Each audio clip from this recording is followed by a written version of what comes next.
Vamos orar, irmãos? Amém. Obrigado, Deus, por mais uma vez nos reunir em Teu nome, na Tua casa, aqui no alto das pombas, Senhor. Não a Tua casa, Senhor, pois o Senhor não habita em templo feito por mãos humanas, mas a Tua casa, pois onde se reúne o Teu povo, o Senhor se faz presente e o Senhor faz morada no Seu povo. Obrigado, Deus, por nos alcançar por meio do Teu Santo Evangelho, nos reconciliar através do sangue de Jesus. Ajuda-nos a valorizar o que temos, Senhor. Esse momento precioso, onde nos é dado a oportunidade de conhecer a Tua sabedoria, que para o mundo é loucura, mas para nós que estamos sendo salvos, é o Teu poder, Senhor. Glorifica o Teu nome, Senhor, nas nossas vidas, nos fazendo cada vez mais a imagem de Cristo. Oh, Senhor, dai-nos um coração grato, um espírito obediente, para que possamos andar como luz, como sal.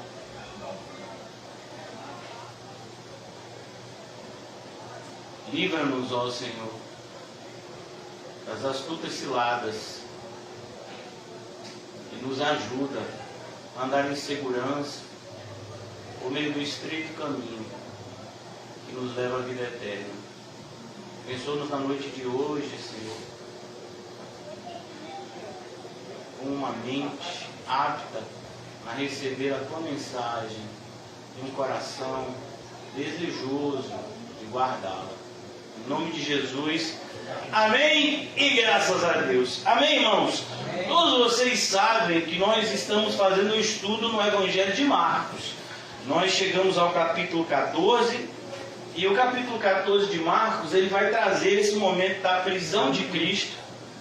Mamassinha, já que você olhou algumas vezes para a câmera, você podia, se mobilizar esse ministério e dar uma olhadinha. Se falhar qualquer coisa, você fala para mim. Então, aqui, quando chegamos nessa passagem que fala justamente da prisão de Cristo, da sua crucificação, fomos levados a pensar um pouco acerca da cruz. E na segunda-feira, lá em Cosme de Faria, nós falamos em 1 Coríntios capítulo 1, iríamos continuar um pouco até o capítulo 2, e vamos, se Deus permitir. Mas hoje eu queria pensar um pouco acerca dos inimigos da cruz de Cristo. Essa passagem é bastante impactante aqui no capítulo 3, porque, irmãos, eu não sei se vocês já tiveram o interesse de olhar um pouco mais de perto a vida desse nosso irmão amado, o apóstolo Paulo. A gente teve a oportunidade, antes da pandemia, de assistir lá na igreja o filme Paulo, Apóstolo de Cristo. Alguns irmãos já tiveram a oportunidade também de assistir outros momentos em suas casas. E quando nós olhamos para o Novo Testamento, a gente vai ver que o Novo Testamento, quase metade do Novo Testamento foi escrito pelo apóstolo Paulo, inspirado pelo Espírito Santo. O livro de Atos, inclusive, mais da metade do livro de Atos são, se eu não me engano, 28 capítulos, e 28 capítulos, e o livro de Atos, mais da metade, vai falar justamente do ministério do apóstolo Paulo, como o Senhor converteu o apóstolo Paulo, como o Senhor usou esse homem que havia sido perseguidor da igreja e que se torna então um apóstolo de Cristo, a ponto de ser o apóstolo mais usado por Cristo. E quando você observa isso, você nunca vai ver o apóstolo Paulo chorando por conta de algum tipo de dor física. O apóstolo Paulo chorando porque foi preso injustamente. O apóstolo Paulo chorando porque está com fome, com sede. O apóstolo Paulo chorando porque está com frio, mas aqui nessa passagem é impactante, porque o apóstolo Paulo fala que chora. Ele chorou. E por que o apóstolo Paulo chorou? Esse homem que não chorava por motivos que normalmente choraríamos, todos nós aqui, mas esse homem que tinha uma comunhão tal com o Pai, que ele não se apegava tanto às coisas da terra, e de fato, para que o apóstolo Paulo chorasse, era necessário que algo muito conflituoso com Cristo acontecesse. E aqui a gente vê essa passagem. Diz que o apóstolo Paulo chorou ao advertir irmãos que dentro da igreja existiam inimigos da cruz de Cristo. Olhe, o que eu vou dizer aqui é muito sério, e eu não digo isso sozinho. Pastores compromissados com o Evangelho falaram isso no passado, dentre eles o próprio Spurgeon, que a gente fala aqui algumas vezes. Ele disse isso em uma das suas pregações, inclusive sobre esse tema, que a arma mais poderosa do diabo, por assim dizer, são os falsos crentes.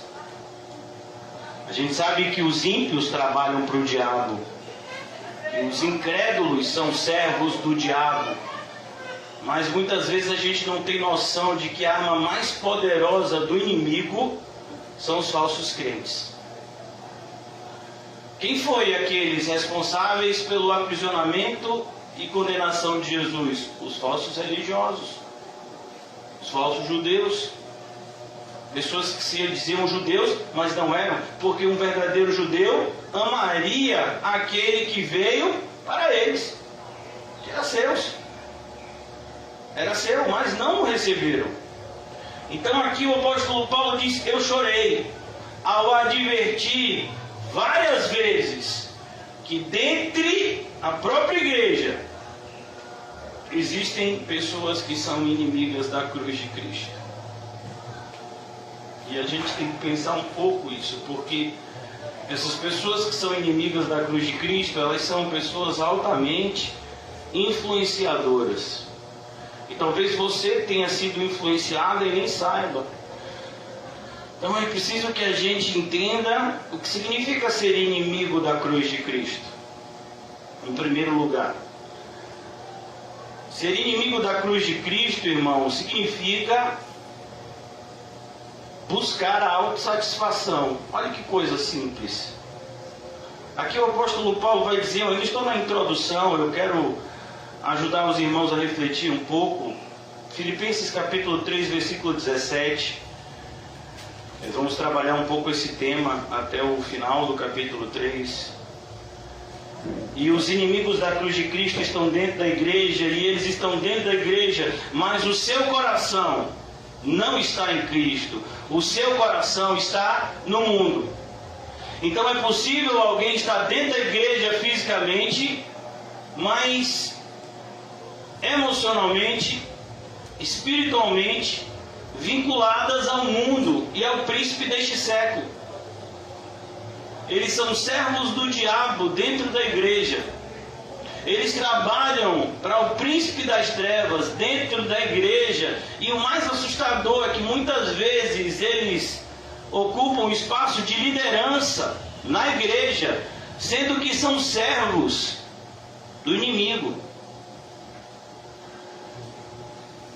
Por isso, irmãos, preste bastante atenção nas coisas que você vai ver hoje, ouvir hoje. E eu oro para que o Espírito Santo de Deus vivifique no coração de todos nós, inclusive no meu, a vigilância necessária para que eu e você não nos tornemos inimigos da cruz de Cristo. Isso pode acontecer com a gente, não se engane. Isso pode acontecer comigo e com você. Olha, deixa eu lhe dizer uma coisa, se tem alguém que sabe que tipo de isca usar comigo e com você, é o inimigo. Ele sabe o que nos agrada, carnalmente falando. Então o apóstolo Paulo advertindo os irmãos que ele tanto amava. E olha, essa igreja de Filipos, só ainda introduzindo o tema de hoje, essa igreja de Filipos era uma igreja diferenciada. Diferenciada na sua fundação. Filipos era uma cidade onde Paulo não encontrou sinagoga para pregar, porque era uma cidade onde a maioria dos habitantes era gentil, ou seja, não tinha qualquer conhecimento do judaísmo e do Antigo Testamento.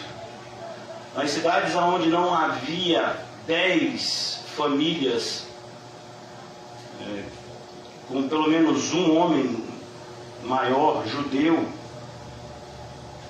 não se podia abrir uma sinagoga. Então Filipos era uma dessas cidades. Filipos era uma colônia romana. Então Paulo ele foi pregar às margens de um rio, onde as pessoas tementes a Deus, quando você ouvir na Bíblia tementes a Deus, está falando de um Deus específico, o Deus de Israel, Deus verdadeiro.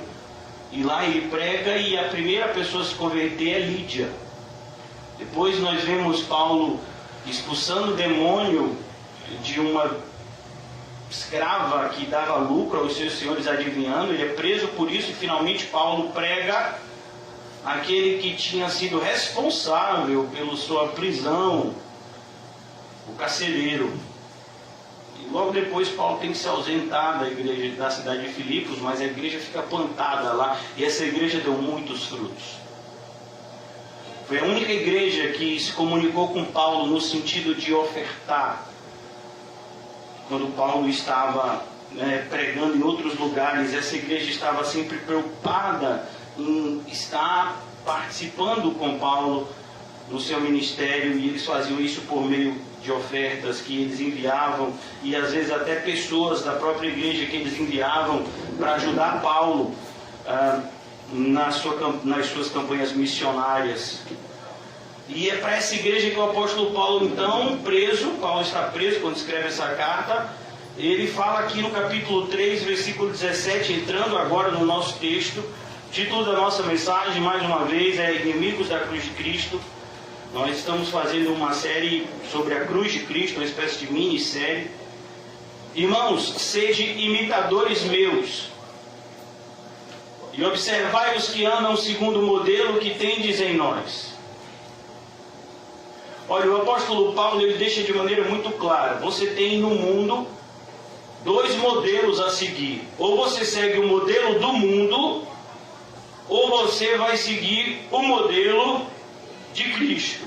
E o modelo de Cristo significa necessariamente andar na contramão do mundo. Irmãos, sede imitadores meus.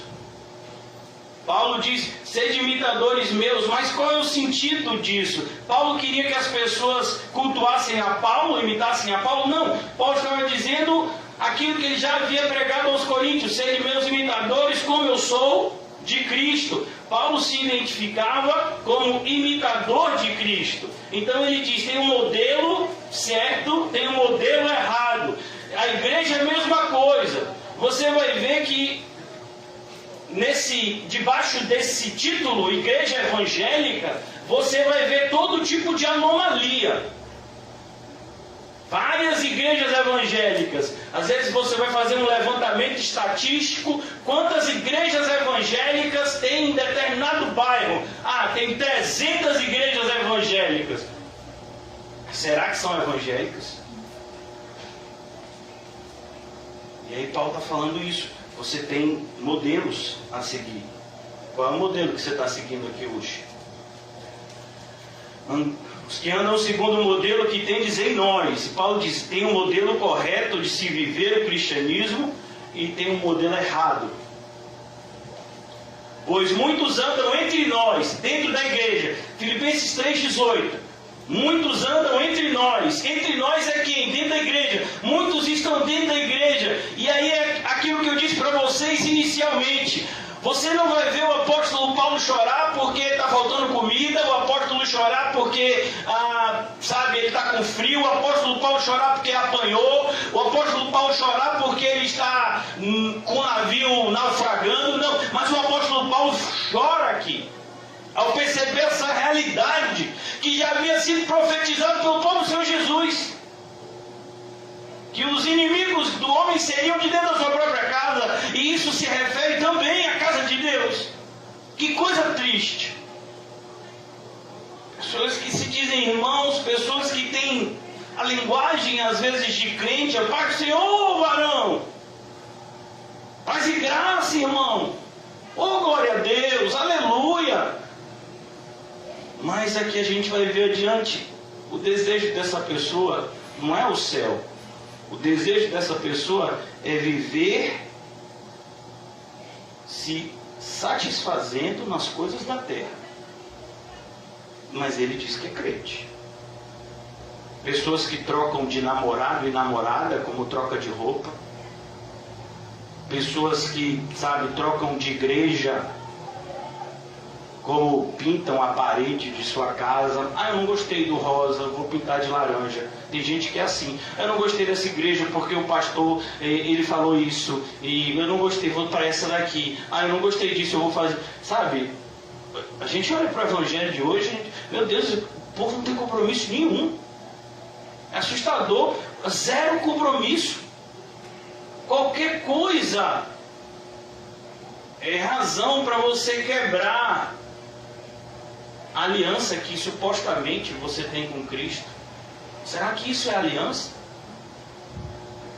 Então Paulo diz que é um modelo errado. Esse modelo tem sido vivido hoje em dia. Pois muitos andam entre nós, e a maioria, é a maioria dos cristãos. Daí a necessidade da gente pregar esse tema na noite de hoje. Muitos andam entre nós, muitos, olha como Paulo está chorando. Muitos andam entre nós, dos quais repetidas vezes, Paulo, você está sendo repetitivo, Paulo. Paulo, você já falou sobre isso, Paulo. Paulo, você já falou que tem um monte de crente que não quer nada, Paulo. Por que você repetir esse tema, Paulo? Muda o disco, Paulo, muda a fita. Repetidas vezes.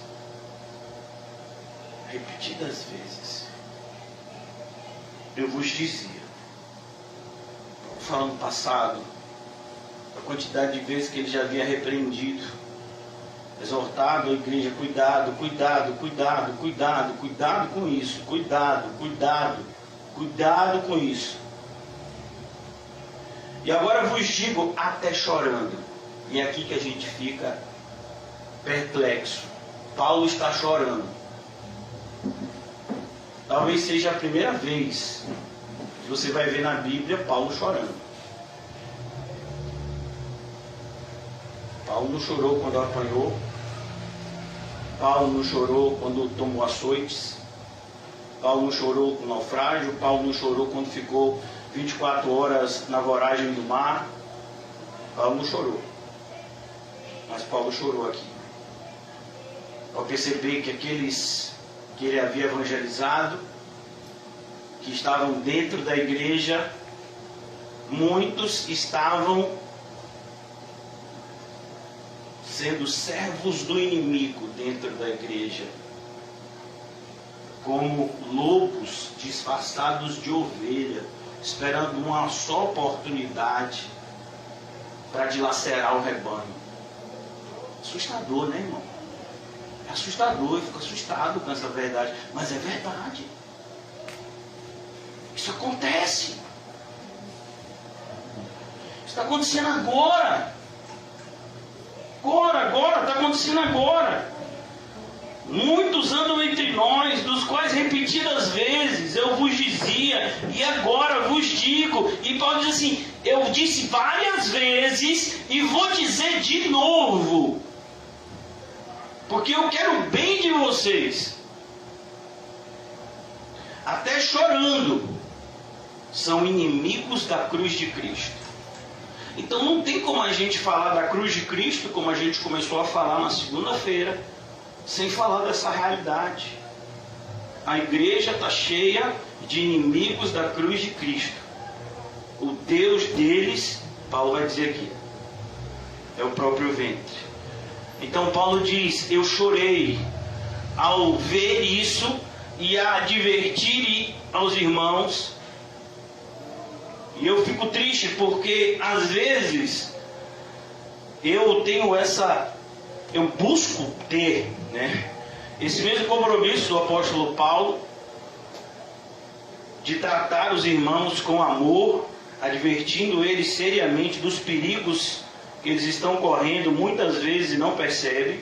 E alguns vêm até mim e ainda dizem: ó, pastor, mas o senhor falando dos lobos, deixa os lobos em paz. Deixar os lobos em paz. Quer dizer que você quer que eu deixe o lobo atacar a sua casa? E se o lobo for lá e pegar um familiar seu que hoje de repente está na fé cristã e for para uma falsa igreja? Porque você não teve coragem suficiente de advertir antes. Ah não, mas deixa que Deus vai tomar conta dos lobos naquele dia. É mesmo? Olha, eu não sei você, irmão, mas assim, eu já li o Novo Testamento todo. E eu acho que vocês também já leram. Eu espero que vocês tenham estudado. No capítulo 20 de Atos, o apóstolo Paulo diz que era compromisso da igreja tomar cuidado com os perigos de fora e com os perigos de dentro. E era um compromisso dos líderes da igreja, no caso dos pastores, e aquele que tinha algum tipo de liderança na igreja, de proteger a igreja desses ataques internos e externos. Então ficar indiferente a isso significa ficar do lado dos maus. Lavar as mãos diante do erro significa incentivar o erro. A gente vê o pecado, irmãos, a gente não fica calado. A gente foi chamado em defesa do Evangelho. E o apóstolo Paulo aqui mostra isso. Nessa carta ele já havia dito isso. E aqui ele diz: qual o problema dos inimigos da cruz de Cristo? Simples. Eles estão indo para o inferno. Mas o problema é que eles não estão indo para o inferno sozinhos. Eles estão influenciando muitos outros. Por isso que, mais uma vez, eu vou repetir do começo. Vou ler de novo, agora os versículos 17 e 18 juntos. Espero que todos vocês estejam prestando atenção. Irmãos, sede meus imitadores, e observai os que andam segundo o modelo que tendes em nós, pois muitos andam entre nós, dos quais repetidas vezes eu vos dizia, agora vos digo, até chorando, que são inimigos da cruz de Cristo. Então o que Paulo está dizendo aqui em Filipenses 3, 17 e 18 é: nós temos dois modelos basicamente na igreja. Você tem um cristão verdadeiro e você tem a maioria que são falsos crentes, inimigos da cruz de Cristo. Ambos estão na igreja, mas eles seguem caminhos diferentes. O modelo de vida deles é outro. A gente vai ver aqui. Enquanto que um busca satisfazer a Deus, o outro busca satisfazer a si mesmo. Enquanto que um busca ser usado por Deus, para a glória de Deus, o outro busca usar a Deus para gloriar a si mesmo.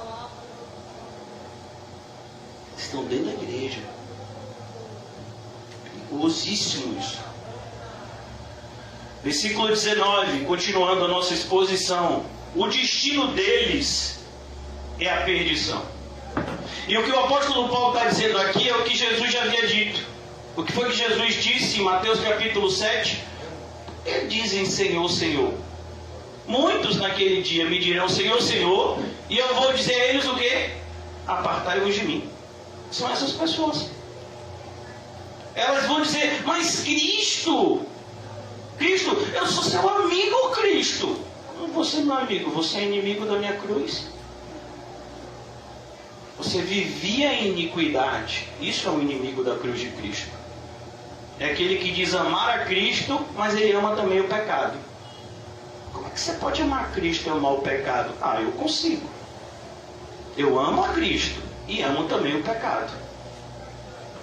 Como as pessoas conseguem fazer isso? Simples, elas tiram a cruz de Cristo do suposto evangelho que elas acreditam, que não é evangelho, que não tem boa notícia nisso. Isso vai redundar em condenação, não em salvação. Então não tem boa notícia, não tem evangelho. eu amo a Cristo, eu amo louvar, eu amo cantar louvores, eu amo ler a Bíblia, eu faço orações por várias causas. Eu tenho orado pela África, pela China, pela situação do Brasil. Eu oro para que a vacina chegue em toda a casa. Eu oro para que as pessoas sejam curadas. Eu oro e eu já estou no meu 5º marido. Eu sou uma pessoa extremamente caloteira. Eu sou uma pessoa que fala mal de todo mundo. Não tenho nenhum compromisso com a verdade. Minto mesmo descaradamente. Mas eu amo a Cristo. Como assim? Eu acabei de dizer para você o retrato da igreja evangélica moderna. Os pastores fazem sermões assim, extremamente emocionais, e depois, nos bastidores, sentam para tomar uísque, para fazer imoralidade, para fazer comércio dos próprios cristãos. Eu tenho sem cabeça lá. E aí como é? Hoje eu conversando com uma pessoa que consertou o computador que estava quebrado lá de casa, e dizendo que era cristão, que a igreja dele, que ele tinha saído, as pessoas que tinham se envolvido naquele escândalo, muitos se esqueceram, porque a mente dos evangélicos assim é bem conveniente. Um escândalo há pouco tempo atrás do Telex Free, que era aquele sistema de pirâmide. Sabe onde foi que os estelionatários que criaram esse programa, né? Essa empresa Telex Free, que servia justamente para tirar dinheiro dos outros, dos que não entendiam muito de economia, dizendo: você vai investir pouco e vai ganhar muito dinheiro. Sabe onde foi que eles encontraram espaço? Dentro das igrejas. Eles davam dinheiro para os pastores, e os pastores diziam: irmão, Deus vai te dar uma oportunidade de abençoar a sua vida. Tem um homem de Deus aqui que vai lhe propor aqui algo que é de Deus. E aí o camarada falava do Telex Free, pegava o nome de um monte de gente, lesou milhares de cristãos aqui na Bahia. Teve uma pessoa que foi para me procurar. Eu olhei para essa pessoa e disse: me respeite. E cuidado com a sua alma. Essa pessoa nunca mais me procurou. Aí a Telex Free já é passado. E a gente vai ver novos escândalos daqui a pouco. Essas pessoas são inimigos da cruz de Cristo. O destino deles é a perdição. E se você seguir a eles, você também está perdido. E se você lava a mão quando se fala deles, você também está perdido. Eu não me meto nessas coisas. Como assim você não se mete? Você foi chamado para quê? Você foi chamado para quê? Você não foi chamado para falar a verdade? O destino deles é a perdição. O destino deles é a perdição. E aqui, qual é a marca de um inimigo da cruz de Cristo? Essa é a marca. Qual era a marca de Judas? Que a gente falou recentemente aqui. O Deus dele é o ventre.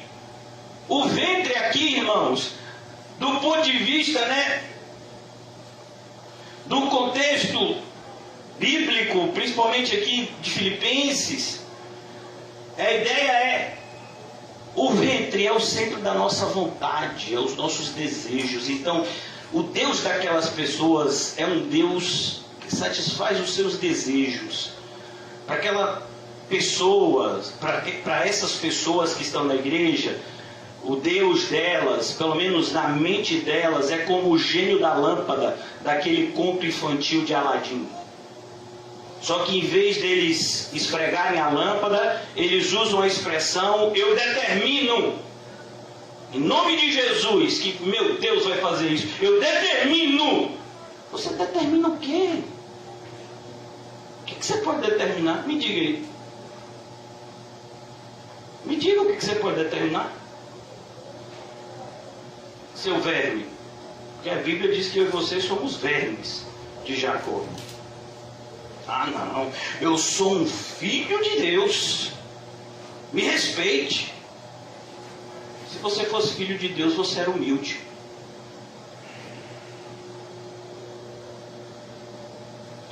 Então a gente observa que há uma infestação, não é de rato, não é de cupim, há uma infestação de inimigos da cruz de Cristo dentro das igrejas evangélicas. Isso fazia Paulo chorar há 1900 anos atrás. E com certeza, se Paulo tivesse vivo nos nossos dias aqui na terra, porque ele está vivo no céu, ele choraria também. Eu choro às vezes em casa, muitas vezes, ao ver pessoas que frequentam os nossos cultos, frequentaram, vivendo de maneira extremamente egocêntrica. Pessoas que só se preocupam consigo mesmas, com o seu mundinho. Elas acham que vão para o céu. Não, elas não vão. Jesus Cristo disse que o mandamento que os cristãos seguem com toda alegria é amar a Deus acima de todas as coisas, é o próximo como a você mesmo. Esse mandamento é impossível de ser praticado por uma pessoa egocêntrica, porque para amar alguém como você ama a si mesmo, você vai ter que vencer o egoísmo natural do ser humano. Você vai ter que aprender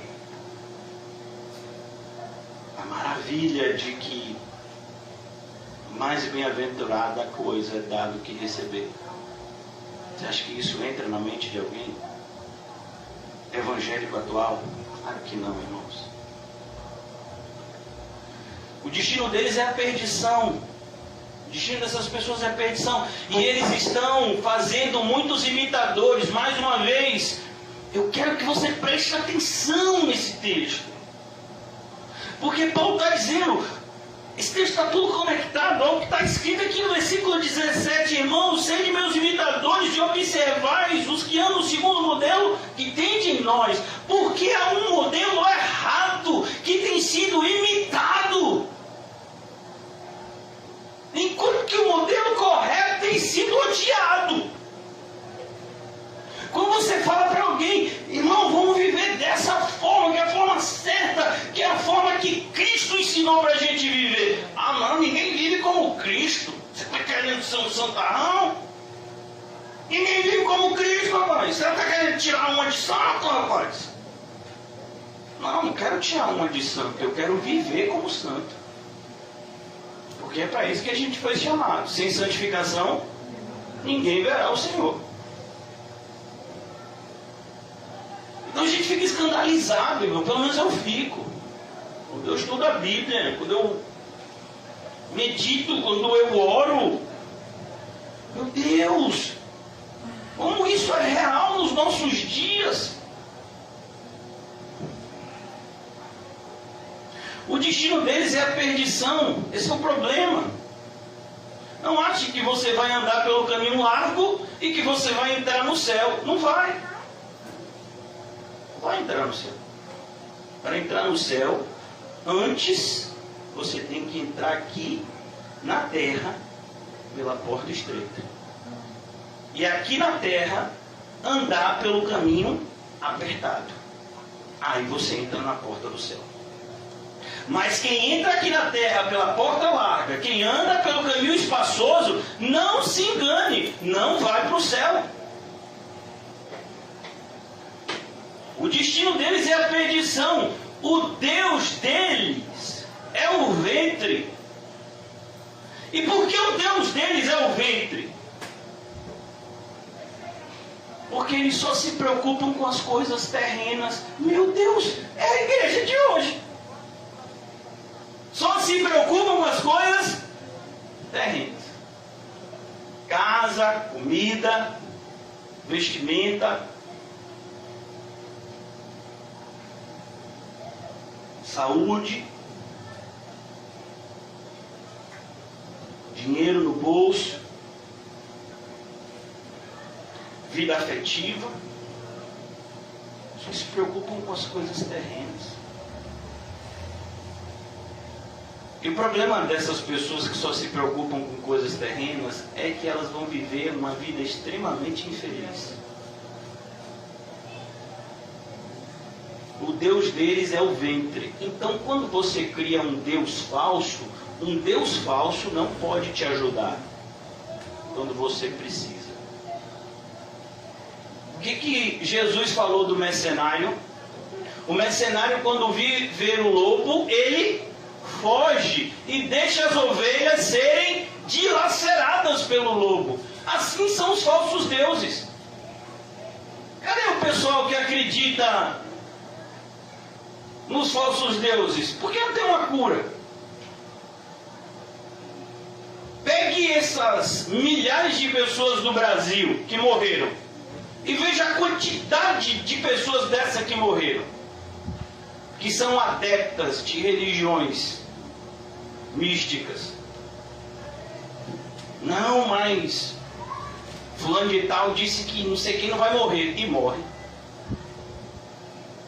Não, o espírito apareceu na sessão mediúnica e disse que não ia acontecer nada com fulano, e morreu.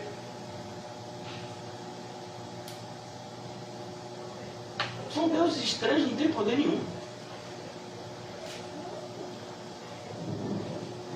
E as pessoas colocam sua confiança nisso. Às vezes a pessoa bota um colar e acha que está protegido. Já pensou? Um colar e proteger. Já pensou se fosse fácil assim? Não, estou protegido. Estou aqui, ó. Meu corpo está fechado. Seu corpo está fechado, meu filho? É sério.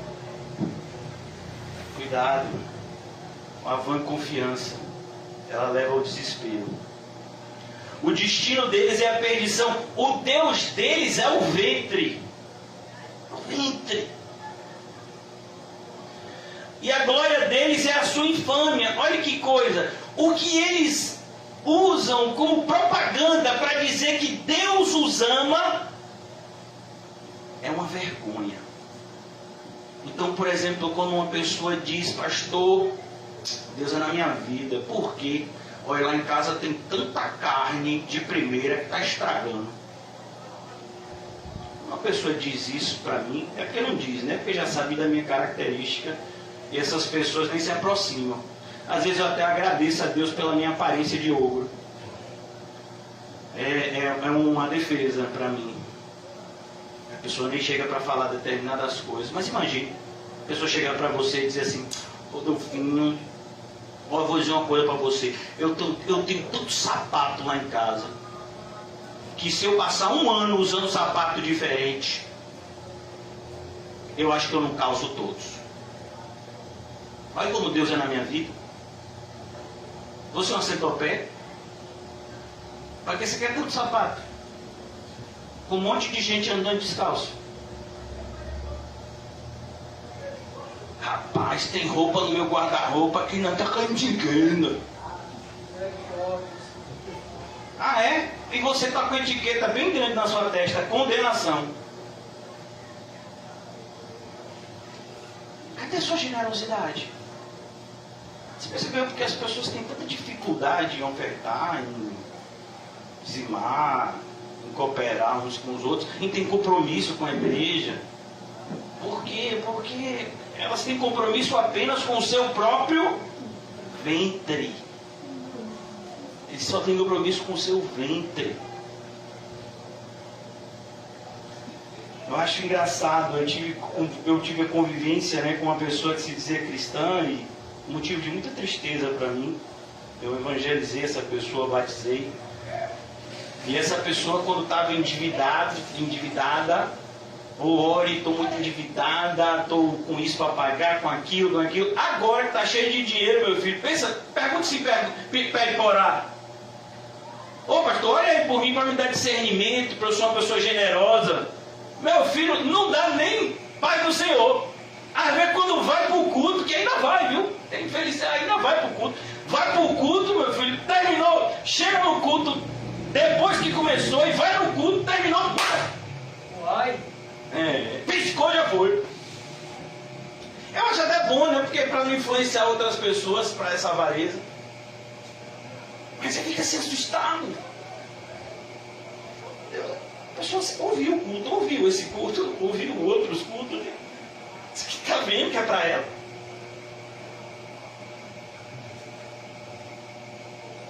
Você aqui, se você é egoísta a esse ponto, em nome de Jesus, se arrependa.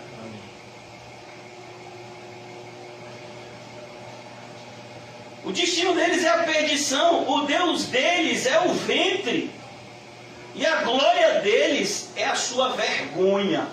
Porque eles acham que é glória, é vergonha.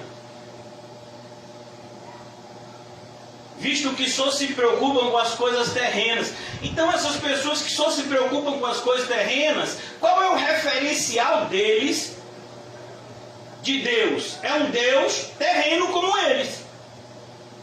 Então assim, Deus é na minha vida, se eu tiver bem de saúde, se eu tiver com dinheiro, se eu tiver com a vida afetiva tudo em dia, sabe, se minha família tiver tudo ok, aí Deus é na minha vida.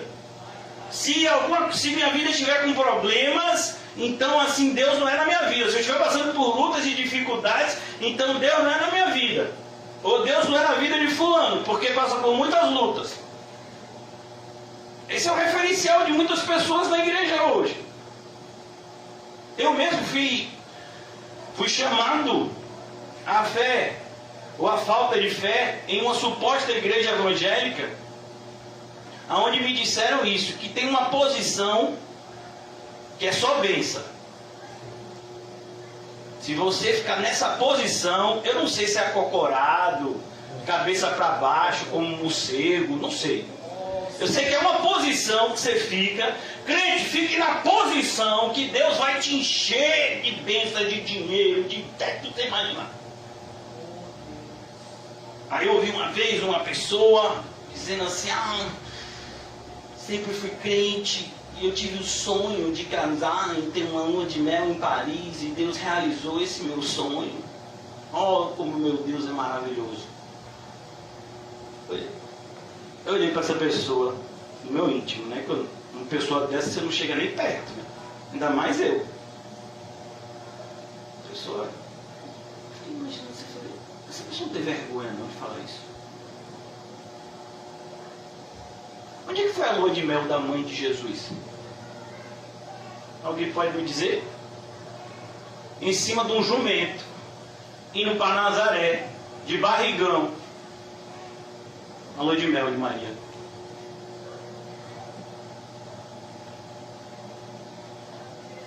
Essas pessoas elas não têm mais noção da realidade bíblica. A Bíblia para elas é uma brincadeira. O Deus delas é o que elas criaram. Elas não ligam para verdade ou mentira. Elas só se preocupam com as coisas terrenas. Então você vai ver, por isso que hoje em dia, grande parte das igrejas, os pastores fazem uso muito mais de psicologia do que de Bíblia. Porque as pessoas são carnais, o pastor é carnal. Então, como é que você vai tratar pessoas carnais? Carnalmente. Paulo escreve aos Coríntios e diz, eu gostaria de falar a vocês como a espirituais, mas eu não posso.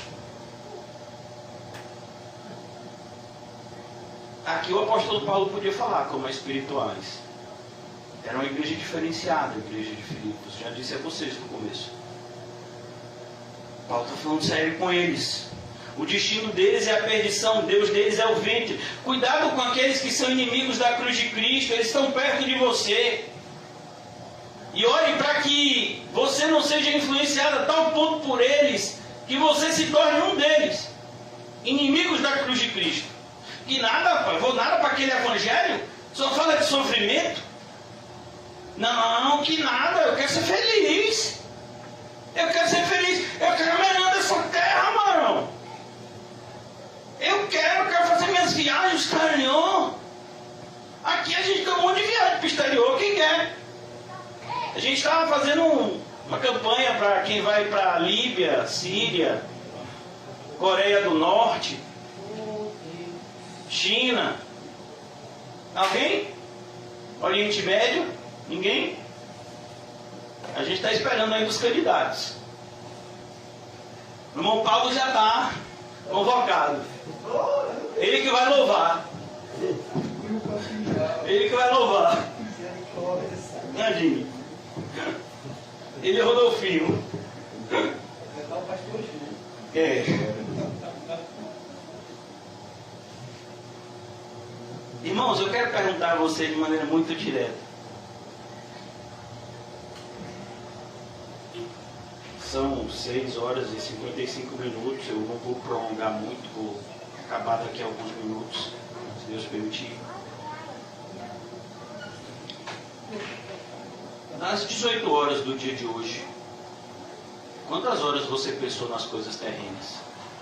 Eu me atrevo a dizer que a maioria de nós ainda continua pensando nas coisas terrenas aqui dentro da igreja. É ou não é? Então por que a gente não é o inimigo da cruz de Cristo? Você viu que o apóstolo Pedro foi repreendido por Jesus por essa razão? Mateus 16 diz o quê? Para trás de mim, Satanás! Visto, Pedro, que você está se preocupando com as coisas terrenas, Satanás está influenciando você. Eu quero dizer uma coisa para você de maneira muito direta. O seu casamento não é mais importante do que a sua união com Cristo. A sua alimentação física não é mais importante que a sua alimentação espiritual.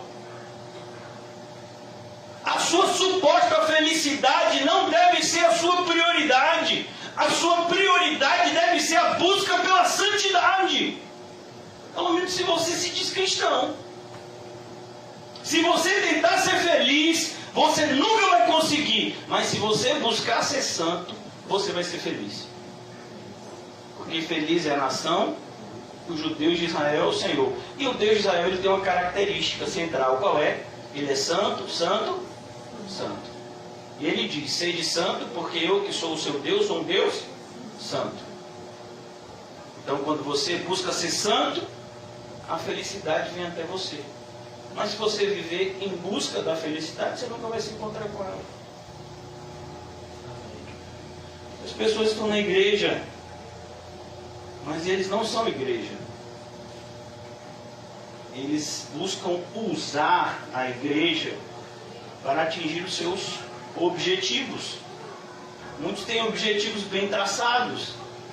Pastor, eu quero ter dinheiro suficiente para me sustentar, eu quero ter uma família, eu quero ter uma casa, e sabe, e eu quero me alegrar com as pessoas que eu amo e que me amam. Meu filho, se você deseja essas coisas que supostamente são boas, você é igual ao mundo. Algum de vocês aqui já prestou atenção no Sermão do Monte?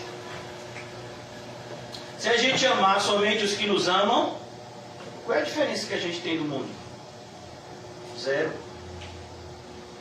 A gente tem uma marca. A gente ama, inclusive aqueles que não nos amam. Deveria ser a nossa marca. Então aqui ele diz, já vou concluir, irmãos. Pois a nossa pátria, e aí eu pergunto, onde está a sua pátria? As crianças, muitas vezes são doutrinadas no regime militar.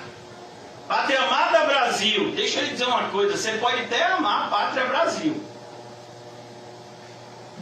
Mas como crente, a pátria do crente é o céu. A minha pátria é o céu. Qual é a sua? Qual é a sua pátria? Qual é a sua terra? Qual é a sua origem?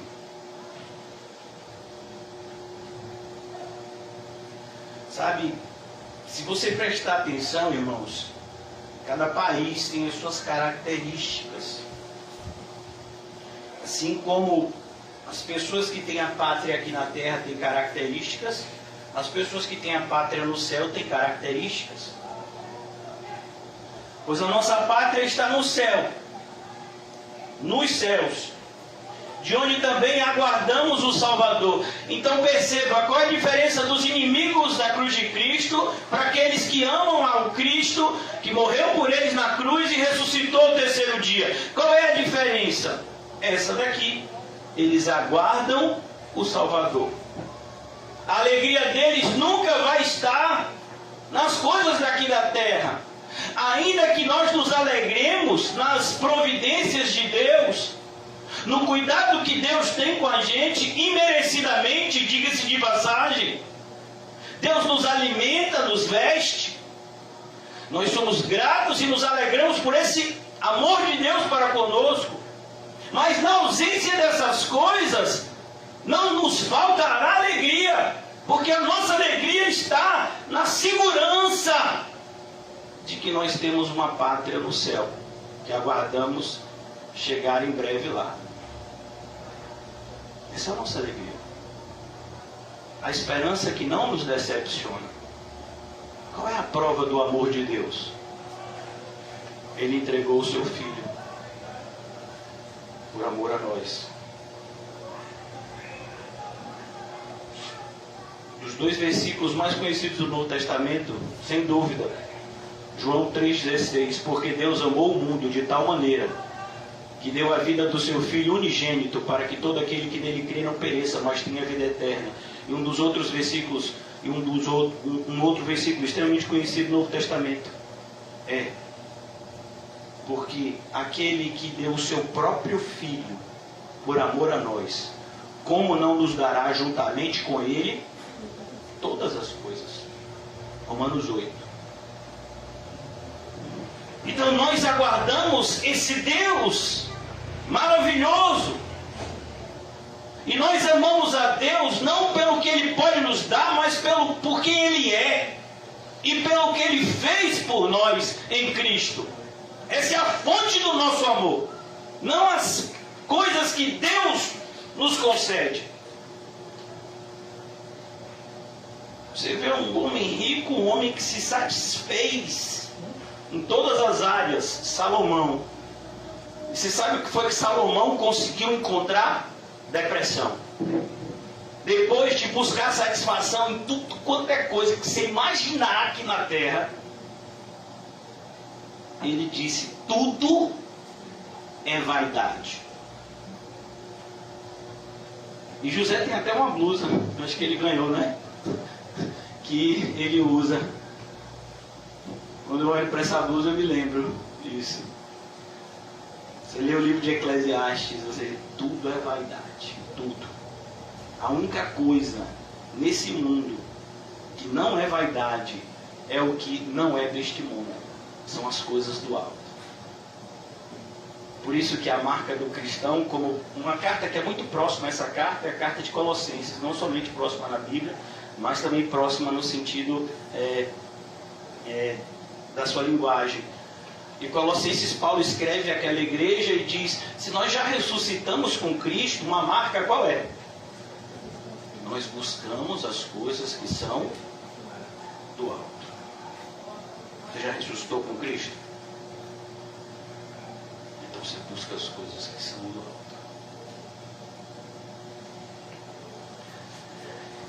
Aqui ele diz: a nossa pátria está nos céus, de onde também aguardamos o Salvador. Você aguarda Cristo. E você sabe que você aguarda alguém que vem e que não falhará. Ele não é homem para mentir. Por isso nós temos tanta alegria. Feliz é aquele que espera no Senhor, porque ele não vai se decepcionar. Aguardamos o Salvador, o nosso Senhor Jesus Cristo, o qual transformará o nosso corpo de humilhação. Entenda, aqui na terra, a gente vai ter um corpo de humilhação. O nosso corpo nos humilha. Você tem vontade de carregar um peso, meu filho, você não consegue, você é fraco. Seu corpo é isso. Ele vai ficar doente. Os seus ossos vão começar a envelhecer. A sua pele vai começar a enrugar. Algumas pessoas, o cabelo vai começar a cair.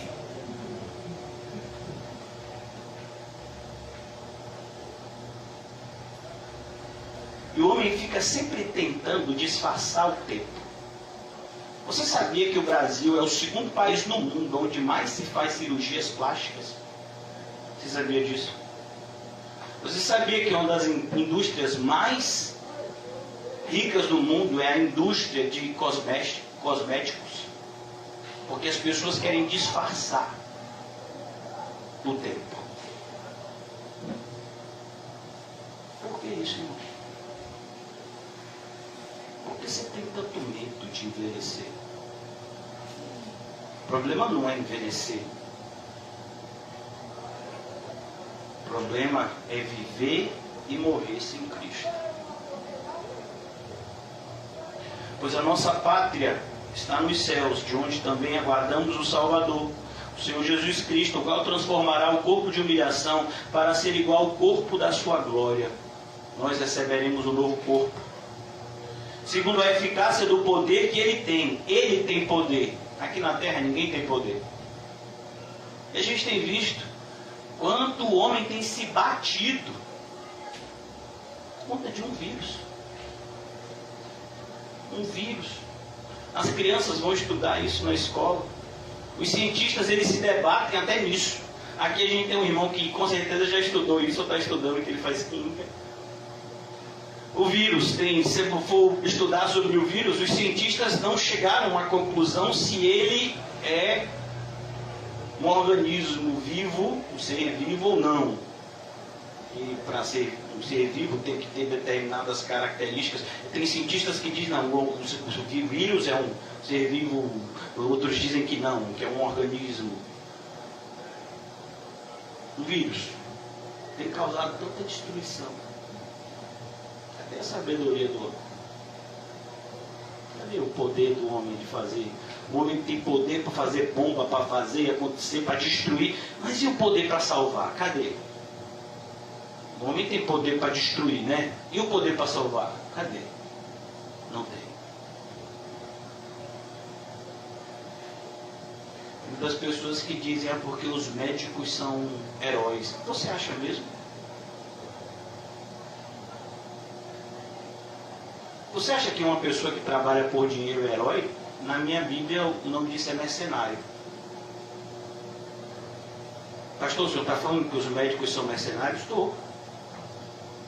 Sabia que 90% das pessoas, eu estou sendo bonzinho, que fazem medicina só fazem por causa de dinheiro? Você sabia disso? Eu vou chamar uma pessoa dessa de herói? Não, você tem que chamar pelo nome certo, mercenário. É uma pessoa que trabalha por dinheiro. Por que você acha que o médico... E ele diz assim, não, mas eu peguei um plantão de 24 horas. E você ganhou quanto? Você pegaria esse plantão se não ganhasse o que você ganhou? Está falando o que então? Se foi acordado. É como na parábola que o Jesus conta, né? Aquele que trabalhou 1 hora, o que trabalhou 6 horas, o que trabalhou o dia todo. Aí o que trabalhou o dia todo começou a achar ruim, porque o que trabalhou 1 hora não é a mesma coisa. Que não. Mas o senhor disse, mas não foi o que foi acordado? Aí vem, né? Fulano de tal, são heróis. Herói, eu só tenho um, Jesus. Essas pessoas não são meus heróis. Não são. Recentemente a gente teve um caso aqui na Bahia de um médico que deixou uma pessoa morrer porque o plantão dele tinha acabado. Vocês souberam disso, né? Saiu nos jornais. O plantão de outra pessoa ia começar, o médico se atrasou, ele disse, eu estou saindo. Essa pessoa estava entre a vida e a morte. Ele fez um juramento na faculdade que o compromisso dele era salvar vidas. Esqueceu o juramento que fez na faculdade? Sabe por que eu estou dizendo essas coisas, irmãos? Porque a gente olha para um lado e para o outro, um monte de gente colocando sua esperança em homens. Achando que homens vão dar jeito na situação. Meu filho, a única coisa que um homem pode fazer é piorar. Então aqui ele diz, qual transformará o nosso corpo de humilhação para ser igual ao corpo da sua glória, segundo a eficácia do poder que ele tem, de até subordinar a si todas as coisas. Se tem alguém que tem o poder de subordinar a si todas as coisas, quem é? É Deus. E é somente a Ele que a gente se prostra. Acho bonito. Acho que foi num desenho bíblico, um filme que eu assisti do apóstolo Paulo, que o guarda, diz: ó, Paulo, salvei sua vida. Aquela passagem que 40 homens, mais de 40 homens amontinados se comprometem em assassinar o apóstolo Paulo. Logo quando ele é preso em Jerusalém. E aí o sobrinho dele ouve esse plano, fala para ele fala para falar para o capitão lá, que está chefiando a guarda. Aí ele rapidamente manda buscar soldados, cavaleiros, para levar Paulo, tirar Paulo lá de Jerusalém, levar Paulo para a capital administrativa da província, que era Cesareia, onde Paulo estaria mais protegido. Tá vendo, Paulo? Salvei sua vida. No desenho, eu acho que eu vi, Paulo diz: você salvou minha vida? Não, quem salvou minha vida foi Deus. Eu só vou estar vivo enquanto Jesus se quiser. Quando ele não quiser, ele me leva. Você tem essa visão da sua vida? Isso não significa que a gente não agradeça pelos instrumentos. Irmão, obrigado. Mas você só fez isso por conta da vontade de Deus. E a Ele que a minha gratidão é total. Portanto, meus irmãos, é o versículo 1 do capítulo 4 que conclui esse pensamento. Portanto, meus irmãos amados e muito saudosos, minha alegria e coroa, assim, amados, permanecei deste modo firmes no Senhor. Você está firme no Senhor? Se você não estiver firme no Senhor, o primeiro inimigo de Cristo que falar duas coisinhas no seu ouvido, você vai junto com ele. Porque ele vai falar coisas que você gosta de ouvir. É como uma criança, irmãos, que às vezes uma pessoa perversa chega para uma criança e diz: vamos ali comigo que eu vou te dar um chocolate. E a criança vai. E morre. Quantas vezes a gente fala para os nossos filhos, olhe, não converse com estranhos. Cuidado, não receba nada de estranho. Estão ouvindo, crianças? Mas às vezes a gente, adultos, crianças, não prestamos atenção quando o Senhor Jesus fala isso para a gente. E qual é a marca das ovelhas? Vocês podem me lembrar? João 10? Elas não ouvem a voz do estranho. Antes, elas fogem dele. Elas ouvem a voz do pastor, Jesus. Por isso, nesse cenário apocalíptico que a gente tem vivido, nesse cenário escatológico que a gente tem vivido, aonde um dos grandes sinais que Jesus fala no sermão de Mateus 24, Lucas 21, Marcos 13, é a multiplicação de falsos mestres, seguido por multidões de falsos crentes. É nesse cenário escatológico que você tem que permanecer firme. E para que você permaneça firme, você precisa ter um modelo na sua mente que você deve seguir. Não foi assim que Paulo começou dizendo em Filipenses 3,17? Sede meus imitadores e imitem também aqueles que imitam a Cristo. Por isso que quando você vê os líderes evangélicos de hoje, você sabe que eles não estão imitando a Cristo em nada. Nem nas suas caras vestimentas, nem no seu modo de viver luxuoso, nem na sua maneira de falar pomposa. Eles não imitam Cristo a nada. Como eles incentivam os seus cristãos. Por exemplo, se alguém for num centro de recuperação hoje em dia, o centro de recuperação é é uma fábrica de falsos crentes. Porque a pessoa chega lá no centro de recuperação e qual é o objetivo dele? Vencer o uso das drogas. Sim. E desde quando isso é o objetivo de vida de algum cristão? O objetivo de vida do cristão é parar de pecar e viver uma vida santa.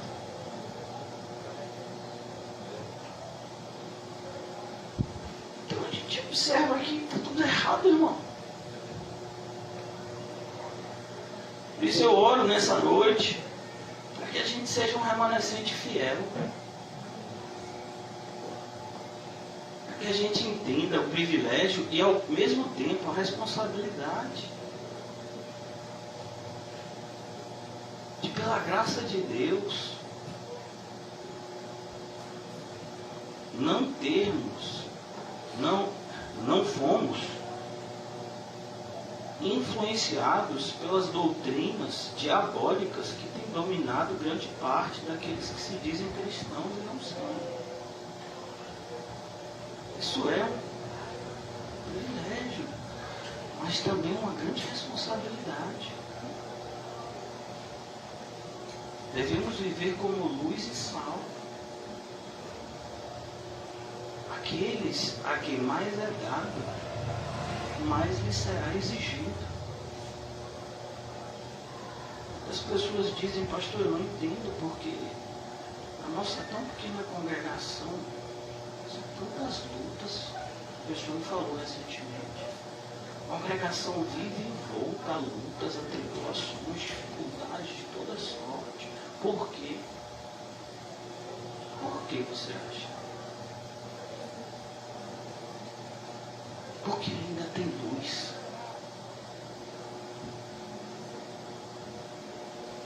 E aí? Você vai deixar apagar a luz? Aí acabam as lutas. Passa facilmente. Eu poderia te dar vários exemplos de pessoas que se afastaram do verdadeiro evangelho e estão vivendo regaladamente. Mas eu já sei o destino dessas pessoas e você também.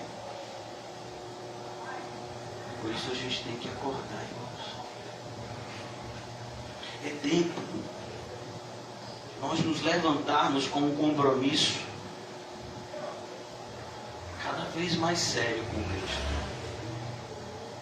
E se for necessário a gente abandonar determinadas pessoas, coisas, e se for necessário tomarmos prejuízo financeiro e termos perdas emocionais,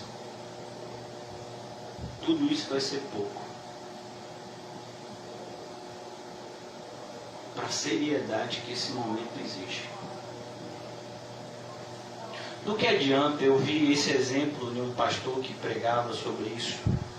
Eu vi esse exemplo dizendo, imagine, lá nos Estados Unidos, né? Esse pastor era americano.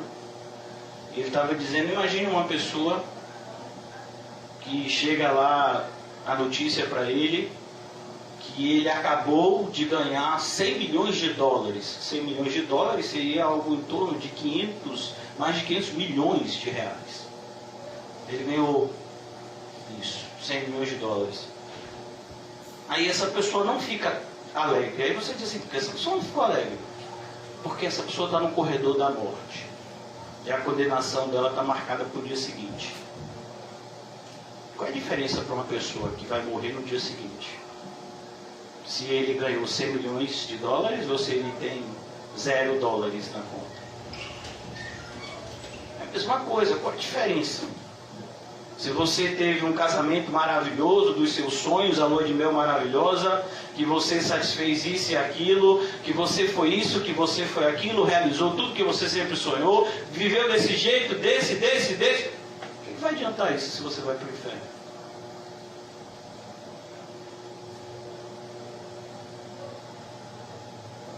Olha, irmãos, eu quero concluir já, por causa do horário. A gente não vai descer hoje. Eu já vou orar e a gente vai concluir a reunião. Os irmãos vão retornar com o toque de recolher. Mas eu quero só dividir com vocês. Eu tenho 3 filhos, vocês sabem disso. Eu nunca orei a Deus, e Deus é testemunho. Eu nunca orei a Deus pela vida profissional dos meus filhos. Eu nunca orei a Deus para que Deus dê uma vida fácil para os meus filhos, mas eu oro para que os meus filhos sejam crentes, para que eles de fato tenham um encontro com Cristo e sejam salvos.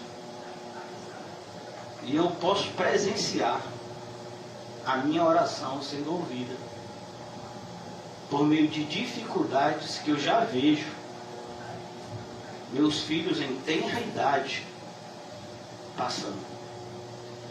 E eu tenho certeza que essas dificuldades sérias são fruto dessa oração que o próprio Deus colocou no meu coração, porque senão eu não oraria desse jeito. Que a oração natural de um pai qual é? Senhor, facilita a vida do meu filho. Eu sei que o meu filho não é essas coisas todas, mas dá um empurrãozinho aí, Senhor. Ajuda ele a passar aqui, ajuda ele a fazer assim, dá um emprego bom, uma casa boa, um casamento. Ô Senhor, meu filho, e também se der, salva, viu? Eu não oro assim pelos meus filhos, não. Senhor, eu quero que eles vão para o céu. E eu já tenho visto, já tenho ouvido de pessoas próximas: você está sequelando seus filhos, você é um louco. Mas a loucura de Deus é mais sabedoria, é mais sábia do que a sabedoria dos homens. A gente já estudou isso em 1 Coríntios 1, e aquilo que é sabedoria para os homens é loucura para Deus. Que adianta um dos meus filhos ser uma pessoa extremamente de sucesso em todas as áreas e ser incrédulo e morrer para o inferno? Você acha que algum pai fica alegre com isso? Se você ama de fato seus entes queridos, você acha que só o tempo que você vai passar com eles aqui na terra é suficiente?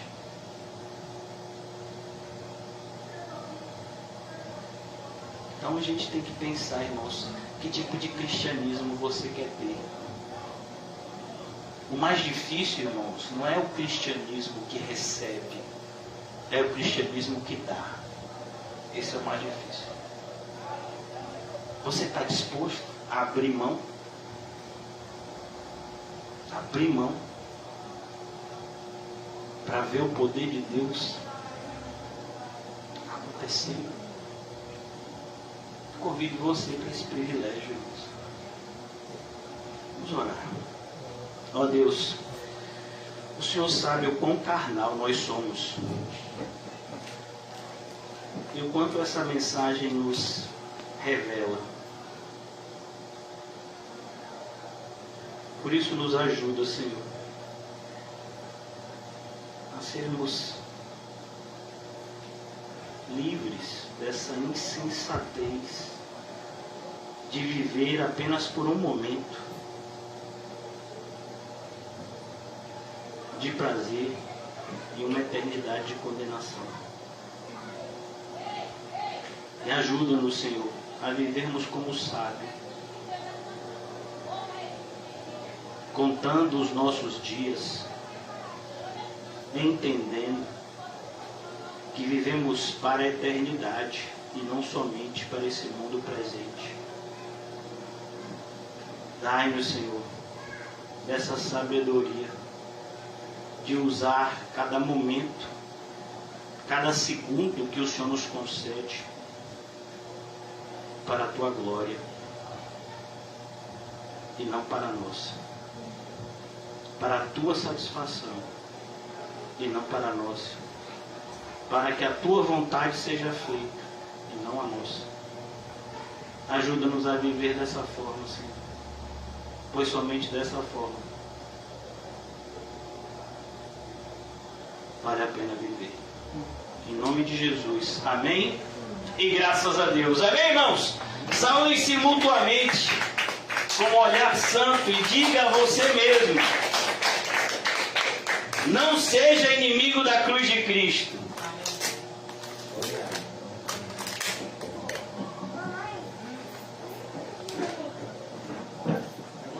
aqui a gente só tem cristão verdadeiro.